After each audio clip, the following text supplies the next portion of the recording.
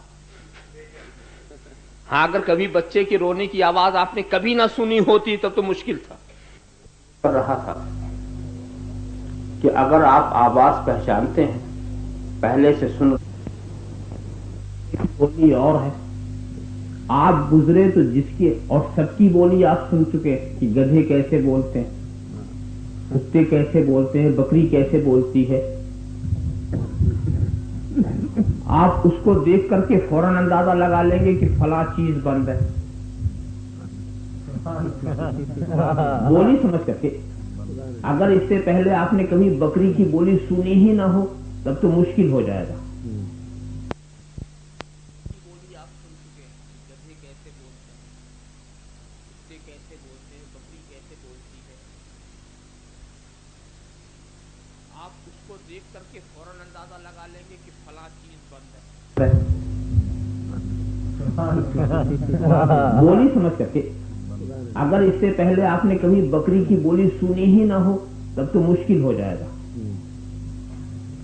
مگر سن چکے ہیں تو بغیر دیکھے آپ یقین کے ساتھ کہیں گے کہ کوئی بکری چلا رہی, کوئی گدھا بول رہا ہے. وجہ یہ ہے کہ ایسا ہو ہی نہیں سکتا کہ کمرے میں گدھا ہو اور آواز بکری کی آئے. ایسا ہو ہی نہیں سکتا کہ بکری ہو اور آواز گدھے کی آئے. ایسا ہو ہی نہیں سکتا کہ اندر مرغی ہو اور آواز کتے کی آئے. ایسا ہو ہی نہیں سکتا آدمی ہو کوئی اور آواز جانور کی آئے. جو ہوگا اندر اسی کی تو آواز آئے گی نا. کمرے کے اندر جو ہوگا اسی کی تو آواز آئے گی. تو ایسے ہی دل کے کمرے کے اندر جو ہوگا اسی کی تو آواز آئے گی. اور اگر ہم نے آواز پہچان لیا کہ فلاں کی آواز کیا, فلاں کی آواز کیا, پہلے سے پہچانے ہیں کہ ایک ابلیس کی آواز تھی اور ایک ملائکہ کی آواز. ملائکہ کی آواز کیا؟ ان اللہ و ملائکتہ یصلون علی النبی, یہ ملائکہ کی آواز. اللہ اس کے سارے فرشتے درود بھیجتے ہیں, درود بھیجتے ہیں نبی پر. تو درود کا بھیجنا یہ ملائکہ کی آواز ہوئی. نبی پر درود بھیجنا, نبی کی تعریف و توصیف کرنا یہ ملائکہ کی آواز ہے. اس لیے کہ صلاۃ کے معنی جہاں درود بھیجنے کے آتے ہیں وہیں صلاۃ کے معنی تعریف و توصیف کرنے کے بھی آتے ہیں. تو اب آیت کا یہ بھی مطلب ہو سکتا ہے ان اللہ و ملائکتہ یصلون علی النبی, اللہ اور اس کے سارے فرشتے تعریف اور توصیف کر رہے ہیں نبی کی. اور خود درود بھیجنا بھی ایک تعریف ہے, یہ بھی ایک توصیف ہے.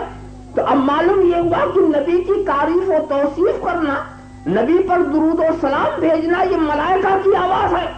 اور نبی کی تذلیل کرنا, نبی کی تقلیل شان کرنا, نبی کے لیے انا خیر منہ, میں ان سے بہتر ہوں.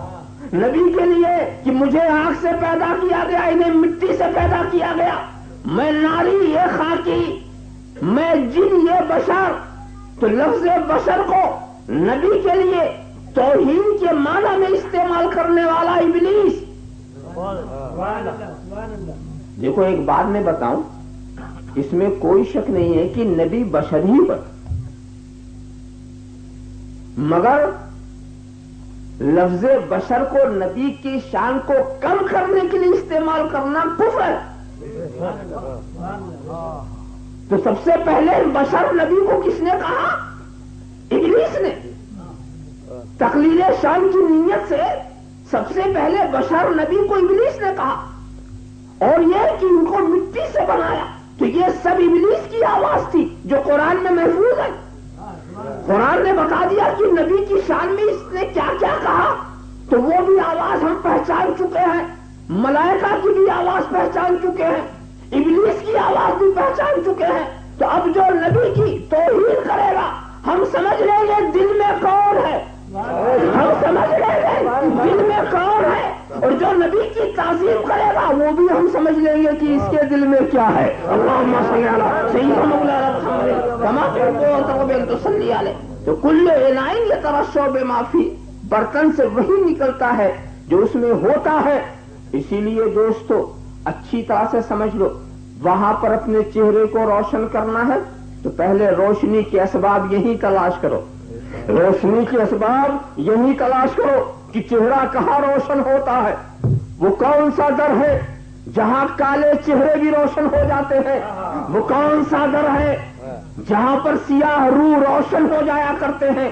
تو دوستو جب یہ بات پوچھو گے تو یہ وہی در ہے جہاں بلال حبشی روشن ہو گئے، یہ وہی در ہے جہاں صہیب رومی روشن ہو گئے۔ تو اسی در سے اگر تم رابطہ قائم کرو گے تو یہیں سے رابطہ قائم کر لو، یہیں سے ان کے ہو جاؤ، یہیں سے انہیں مان لو، عادت اچھی بنا لو۔ یحشر الناس علی عاداتہم، تمہارا حشر تمہاری عادتوں پر کیا جائے گا، جیسی تمہاری عادت ہوگی وہی عادت وہاں بھی رہ جائے گی۔ اگر یہاں اچھی عادت ہے تو یہ عادت وہاں رہے گی، اور اگر یہیں خراب عادت پڑ گئی ہے تو یہ عادت وہاں رہے گی۔ یحشر الناس علی عاداتہم، لوگوں کا حشر ان کی عادتوں پر کیا جائے گا۔ دوستو قبر میں جب پہنچو گے تو سوال کیا کیا جاتا؟ ما کنت تقول فی ھذا الرجل، دو سوال کے بعد یہ سوال ہوگا، پہلا تو من ربک ما دینک، پھر ما کنت تقول فی ھذا الرجل، اس مرد کے بارے میں کیا کہتے تھے، اس مرد کے بارے میں کیا کہتے تھے۔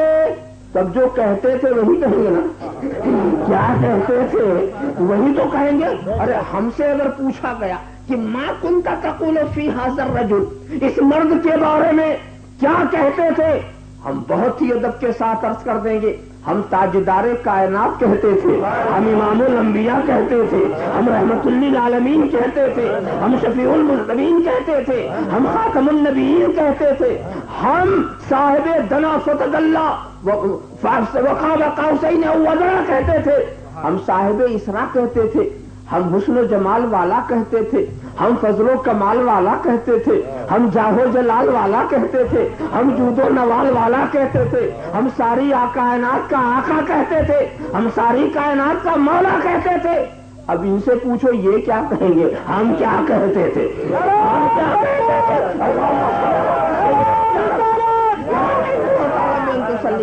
کیا ہمت ہوگی کہ رسول کے سامنے یہ جا کر کہہ دیں ہم تو اپنی طرح کہتے تھے، ہم تو اپنی طرح کہتے تھے، اپنی طرح کہتے تھے، ہم ایسا کہتے تھے ویسا کہتے تھے۔ نہیں دوستو، عادت اچھی یہی بنا لو اور یہیں سے وسیلہ بنانا سیکھ لو تاکہ وہاں وسیلہ بنانے میں شرمندگی نہ ہو۔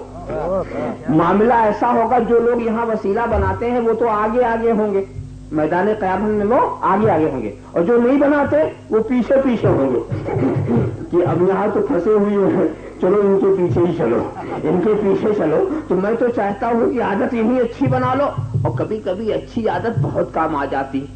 اب دیکھو یہ چھوٹے چھوٹے بچے ہیں، اتنا بڑا مجمع، بچوں کی ایک عادت ہے جب اپنے بہی خواہوں سے یا اپنے ماں باپ سے جدا ہو جاتے ہیں تو ان کی سمجھ میں کچھ نہیں آتا، صرف روتے ہیں، صرف روتے ہیں، اور اس رونے سے ان کا کام بن جاتا۔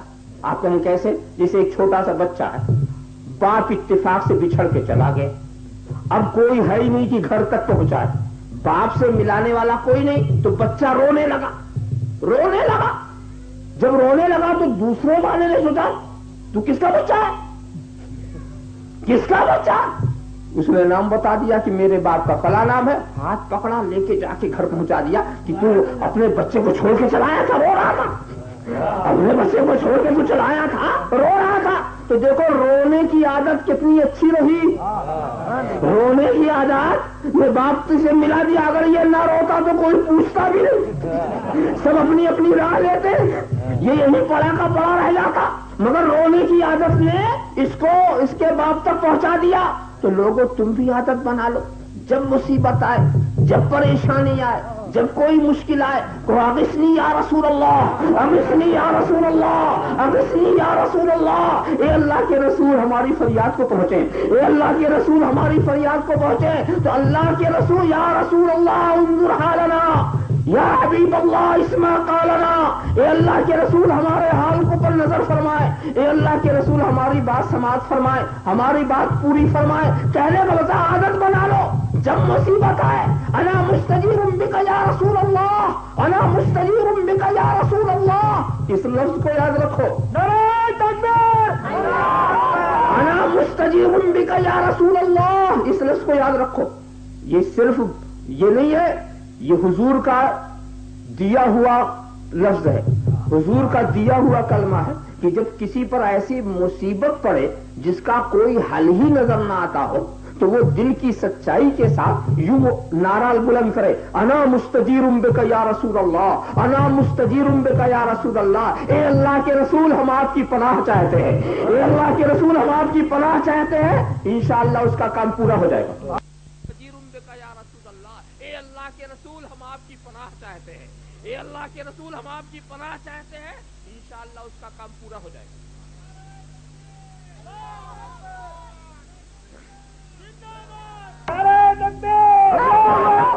تو میں یہ بتا رہا ہوں کہ رسول کو یاد کرنے، رسول کو پکارنے کی عادت بنا لو۔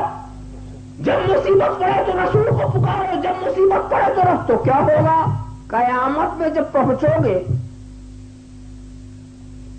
وہاں بھی بڑی مصیبت پڑے گی، جب وہاں مصیبت پڑے گی تو عادت تو پہلے ہی سے تھی، کچھ تو سمجھ میں آئے گا، رسول سے بچھڑے ہوئے ہوں گے، وہاں بھی آواز نکلے گی اغثنی یا رسول اللہ، اغثنی یا رسول اللہ، انا مستجیر بک یا رسول اللہ، انا مستجیر بک۔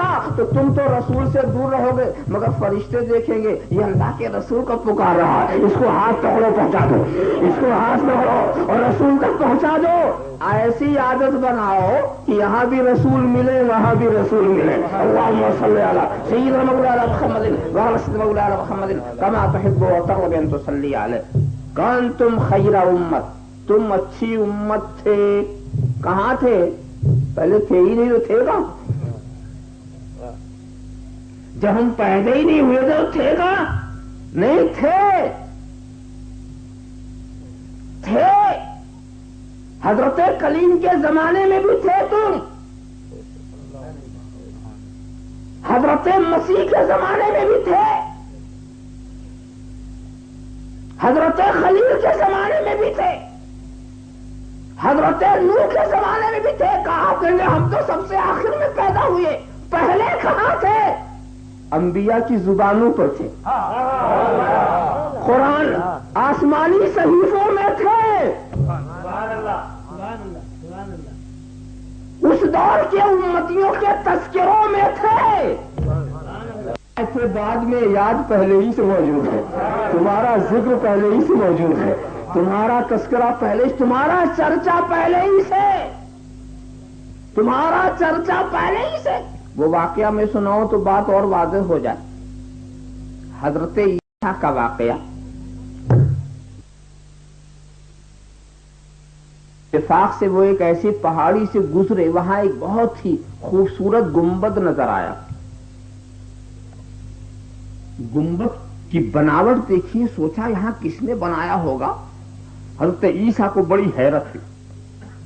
حضرت جبریل آئے، کہا اے اللہ کے پیغمبر، اللہ کے نبی، کیا اس سے بھی زیادہ حیرت ناک چیز دیکھیں گے؟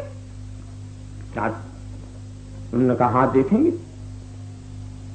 اتنے میں اسی گنبد میں سے دروازہ ہو گیا، اندر گئے تو ایک آدمی بوڑھا اس میں عبادت کرتا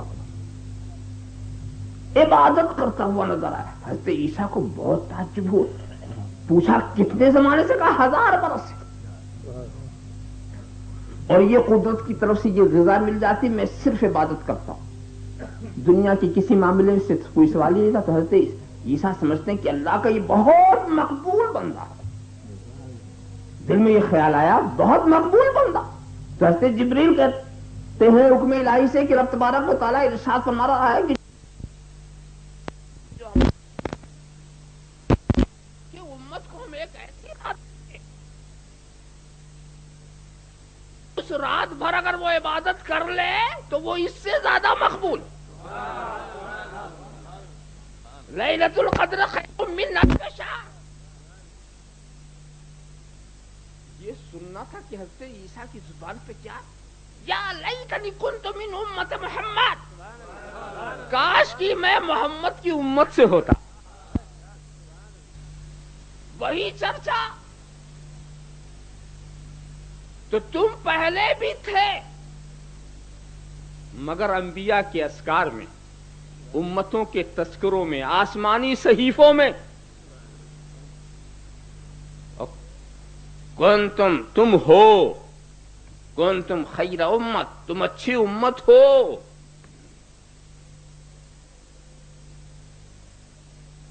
تم اچھی امت ہو، اسی لیے سب کے آخر میں بھیجا.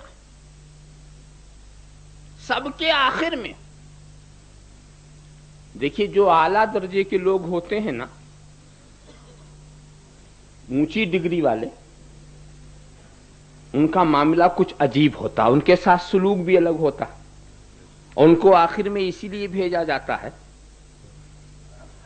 کہ ان کی ذہنی اور نفسیاتی بناوٹ الگ ہوتی. ابتدائی لوگوں کا حال اور ہوتا ہے اور اعلیٰ کلاس کے لوگوں کا حال اور ہوتا. اسی لیے احکام میں بھی فرق کر دیا. مثال کے طور پر پہلے کے لوگوں کے لیے حکم یہ تھا کہ اگر کوئی کپڑا ناپاک ہو جائے تو دھونے سے پاک نہیں ہوتا تھا، کاٹ کر پھینک دو اس کو. بدن ناپاک ہو تو کھرچ ڈالو. اور اگر کوئی گناہ کبیرہ کر لے تو توبہ یہ ہے کہ اس کی گردن کاٹ دو.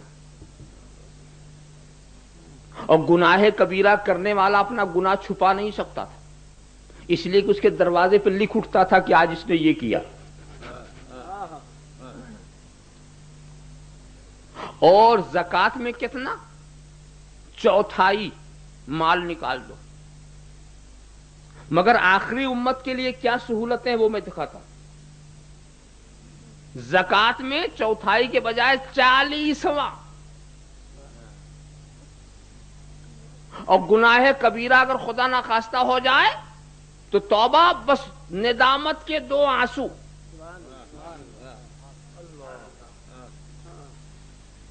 کپڑا ناپاک ہو جائے پانی سے دھل دو. اتنی آسانی. اور نیچے والوں کے لیے کتنی سختی. بات یہ ہے دوستو، تم خود دیکھتے اسکولوں میں کچھ چھوٹے بچے پڑھنے جاتے ہیں کہ نہیں جاتے ہیں؟ چھوٹے چھوٹے بچے. اچھا، تو چھوٹے بچے اگر شرارت کرتے ہیں تو ان کو استاد مارتا، رول چلاتا.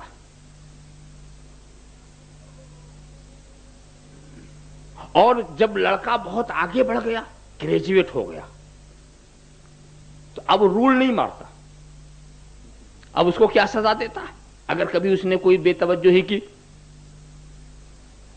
کلاس سے باہر ہو جاؤ.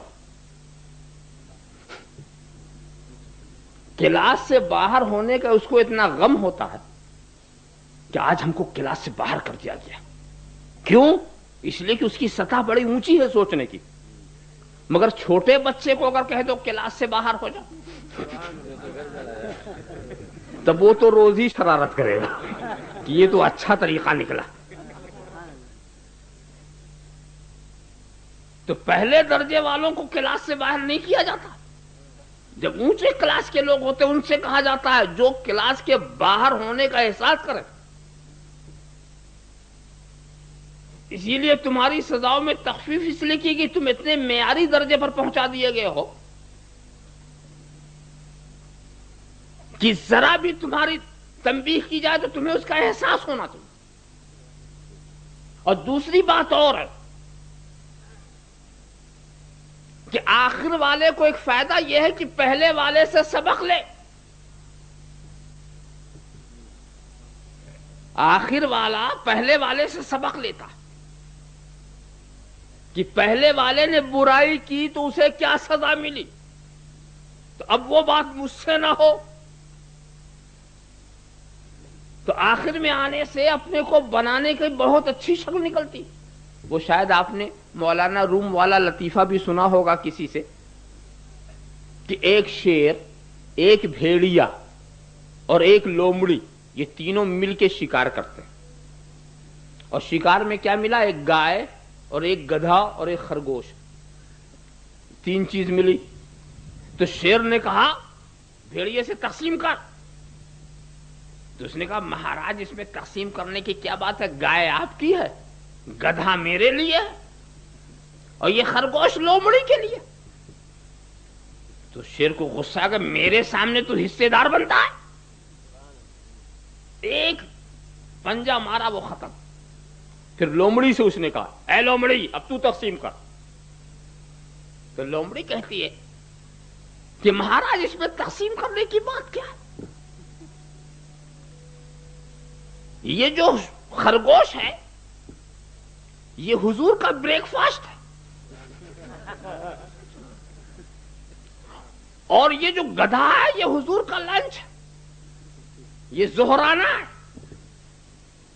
اور یہ گائے جو ہے یہ حضور کا ڈنر ہے، یہ عشائیہ ہے، یہ بھی حضور کا، وہ بھی حضور کا، وہ بھی حضور کا۔ شیر بہت خوش، سب میرے ہی، بہت خوش۔ اور اس کے بعد پوچھا اے لومڑی یہ بتا تجھے یہ عقل کہاں سے آئی، تجھے یہ عقل کہاں سے آئی؟ کہا پہلے کا حال دیکھ کے وہ حصے دار بنا تھا، نتیجہ دیکھ لیا۔ شیر کہتا اچھا جا، جب تو نے سب میرے ہی کر دیا تو میں سب تجھے دے رہا، میں تو کوئی اور شکار کر لوں گا۔ آپ خیال کرتے چلے جائیں تو بعد والا پہلے والے کا ہاتھ دیکھ کر اپنے کو بنا سکتا ہے، تو تم سے پہلے قوم عاد، قوم سمود، قوم مدین، بنی اسرائیل، سب کے اوپر عذاب الہی کا ایک سلسلہ جاری رہا، جو باغی بندے رہے سب پر عذاب گرتا رہا، ساری برائیوں پر کیا کیا عذاب نازل ہوا خدا کا وہ سب گرتا رہا، تمہیں سب کے آخر میں پیدا کیا گیا تاکہ تم دیکھ لو کہ اس گناہ والے پر کیا عذاب آ سکتا ہے، اس گناہ والے پر کیا عذاب آ سکتا ہے، دیکھ کر کے اپنی اصلاح کر سکو، تو تمہیں سب کے آخر میں بھیجا گیا۔ اس کی وجہ خود رب تبارک و تعالیٰ نے جو ارشاد فرمائی معراج کی رات، وہ یہ کہ اے محبوب کیا تمہیں اس بات کا غم ہے کہ میں نے تمہیں آخری نبی بنایا؟ تو حضور نے کہا نہیں مجھے اس کا کوئی دکھ نہیں۔ کیا تیری امت کو اس بات کا رنج ہے کہ میں نے اسے آخری امت بنائی؟ کہا نہیں میری امت کو اس کا کوئی رنج نہیں۔ کہا جاؤ اپنی امت کو خبر کر دو کہ میں نے اس کو آخر میں اس لیے بھیجا ہے کہ ساری امتیں اس کے سامنے رسوا ہوں، وہ کسی کے سامنے رسوا نہ ہوں۔ سبحان اللہ سبحان اللہ، نعرہ تکبیر، نعرہ رسالت۔ ہم قوم سمود کا ذکر کرتے ہیں ہنستے ہیں، قوم مدین کا ذکر کرتے ہیں ہنستے ہیں، قوم عاد کا ذکر کرتے ہیں ہنستے ہیں، بنی اسرائیل کی سرکشیوں کا ذکر کرتے ہیں ہنستے ہیں، اور ہمارے بعد تو کوئی نئی امت آئے گی ہی نہیں جو ہمارا ذکر کرے اور ہنسے، جو ہمارا ذکر کرے اور ہنسے، تو ایسی تو کوئی امت آئے گی نہیں۔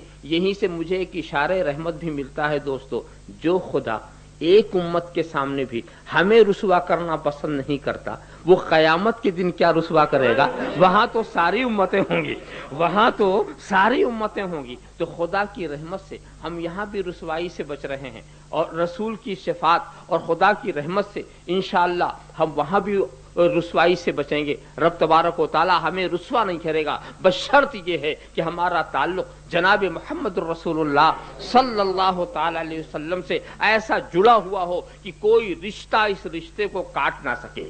آج لوگ رشتوں کا سہارا تلاش کر کے گمراہ کر رہے ہیں، رشتوں کا رنگ دکھا رہے ہیں، تم تو میرے چچا ہو، تم میرے بھتیجا ہو، تم میرا یہ ہو، تم میرے وہ ہو، دوست ہو، ساتھی ہو، میری بات کیوں نہیں مانتے؟ دو ایک چلا کر لو، آنے سے کیا ہوتا ہے، یہ ہوتا وہ ہوتا۔ ارے کہا بھائی میں تیرا بیٹا ہوں کہ بھتیجا ہوں کہ چچا ہوں؟ ارے میں اپنے رسول کا بھی تو کچھ ہوں، اپنے رسول کا بھی تو کچھ ہوں، اور تیرا رشتہ تو مرتے ہی مر جائے گا، مگر نبی کا رشتہ نہیں کٹتا ہے، نبی کا رشتہ نہیں کٹتا۔ تیرا رشتہ میں کاٹوں یا نہ کاٹوں کٹنا ہی ہے، اور نبی کا رشتہ اگر میں نے کاٹ دیا تو کوئی رشتہ کام نہیں آئے گا، یہ چاہنے والے بیٹے کام نہیں آئیں گے۔ دوستو باپ مرتا ہے تو بیٹا روتا بہت ہے، روتا ہے کہ نہیں روتا؟ بہت روتا ہے، بہت چلاتا ہے، میرا باپ مر گیا، میرا باپ مر گیا۔ اچھا تجھے باپ کے مرنے کا غم ہے؟ بہت غم ہے، تو بھی قبر میں اتر جا کر، نہیں وہاں نہیں جاتا، بس اتنا ہی غم ہے، اوپر ہی رو لیں گے اندر نہیں جائیں گے۔ ارے اوپر ہی رو لے گا اندر نہیں جائے گا، ارے چلا جا اندر نہیں، اوپر ہی رو لیں گے۔ ارے دوستو یہ چاہنے والا بیٹا نہیں ساتھ جا رہا، نہیں جا رہا، پوچھا رہے کیوں نہیں جا رہا؟ کہا اگر میں چلا گیا تو بڈھے نے جو چھوڑا کھائے گا کون؟ بڈھا جو مرا تھا وہ اپنے لیے نہیں مرا تھا، میرے لیے، سب چھوڑ کے چلا گیا، اب کھانے کی پوری آزادی ہے۔ اور ایسے ہی بیٹا مرتا ہے تو باپ کیا اترنے کو تیار؟ جوان بیٹا جا رہا، بڈھا باپ ساتھ دینے کو تیار نہیں۔ معلوم ہوا دوستو کہ قبر کا ساتھی کوئی نہیں، کوئی ساتھی نہیں ہے، مگر میں تمہیں یقین دلاتا ہوں، تم گنبد خضرا والے سے مل جاؤ، گنبد خضرا والے سے مل جاؤ، وہ اگر مل گئے تو وہ قبر میں بھی ملیں گے، حشر میں بھی ملیں گے، پل صراط پر ملیں گے، حوض کوثر پر ملیں گے، میزان کے پاس ملیں گے۔ تو بھئی ایسے ہی سے ملو جو مل جائے تو ملتا ہی چلا جائے۔ اللہم صلی علی سیدنا مولانا محمد کما تحب و ترضی بین تصلی علیہ۔ جہاں کوئی نہ ملے وہاں وہ ملیں گے۔ تو یہی میں بتانا چاہتا ہوں دوستو کہ تم اچھی امت ہو، تم اچھی امت ہو، بات بہت دور پہنچ جائے گی اگر میں یہ سمجھنے کی کوشش کروں کہ آخر تمہارے اندر اچھائی ہے کس بات کی۔ تم اچھی امت ہو، ذرا دیکھنا اپنے عمل کو، نماز غائب اور اچھی امت ہو، روزہ غائب پھر بھی اچھی امت، پیسہ جمع کر رہے ہو حج کا ارادہ نہیں پھر بھی اچھی امت، تھیٹر اور سنیما لگایا ہو پھر بھی اچھی امت۔ کہاں ہو تم اچھی امت؟ اگر دیکھو تو تم سے بدتر تو کوئی نظر نہیں آتا۔ وہ کون سے عیب ہے جو پہلے والوں میں تھے تم میں نہیں ہیں؟ غور کرو، شرابی تمہارے اندر، جواڑی تمہارے اندر، بدکار تمہارے اندر، چور تمہارے اندر، ڈاکو تمہارے اندر، حرام کا پیسہ لینے والے تمہارے اندر، رشوت کو حق کہہ کر کے وصول کرنے والے تمہارے اندر۔ رشوت مانگتے ہو، کہتے ہیں ہمارا حق دے دو۔ میں پوچھتا ہوں اگر رشوت حق ہے تو ناحق کیا ہے؟ تمہارے اندر دھوکہ دینے والے، فریب کرنے والے تمہارے اندر، ماں باپ کی نافرمانی کرنے والے تمہارے اندر، بیویوں کا حق ادا نہ کرنے والے تمہارے اندر، پڑوسیوں پر ظلم کرنے والے تمہارے اندر، بھائیوں پر ستم ڈھانے والے تمہارے اندر۔ کون سی برائی ہے جو تمہارے اندر نہیں ہے؟ پھر تم اچھے کیسے؟ کون سی اچھائی ہے تمہارے اندر؟ سوچنے کی بات ہے۔ مگر قرآن کنتم خیر امت، تم اچھی امت ہو، اتنی ساری برائیاں، پھر یہ اچھی امت کیسے؟ دوستو تمہیں تو اچھی امت جب کہا تھا تو ہر حیثیت سے تمہیں اچھا ہونا چاہیے، ہر حیثیت سے تمہیں بہتر ہونا چاہیے تھا۔ مگر یہ ایسی بات ہے کہ ہم تم سے کہیں کہ تم اچھی امت ہو تو تم خود سوچ میں پڑ جاؤ گے کہ ہمارے اندر اچھائی کیا ہے، ہمارے اندر اچھائی کیا ہے۔ سوچنے کی بات ہے کہ نہیں؟ اپنی زندگی کا مطالعہ کرو، اپنے کردار کو دیکھو، اپنی گفتار کو دیکھو، اپنے اٹھنے بیٹھنے کو دیکھو، اپنے سونے جاگنے کو دیکھو، اپنے معاشرتی تعلقات کو دیکھو، اپنے تمدنی احوال کو دیکھو، سب کچھ دیکھو کتنی ابتری ہے، کس قدر خرابی آ گئی ہے۔ تم جو صورت میں نصارا تو تمدن میں ہنود، یہ مسلمان کی جنہیں دیکھ کے شرمائے یہود، یوں تو سید بھی ہو، مرزا بھی ہو، افغان بھی ہو، تم سبھی کچھ ہو، بتاؤ کہ مسلمان بھی ہو؟ کون تم؟ خیرہ امت، تم اچھی امت کیسے؟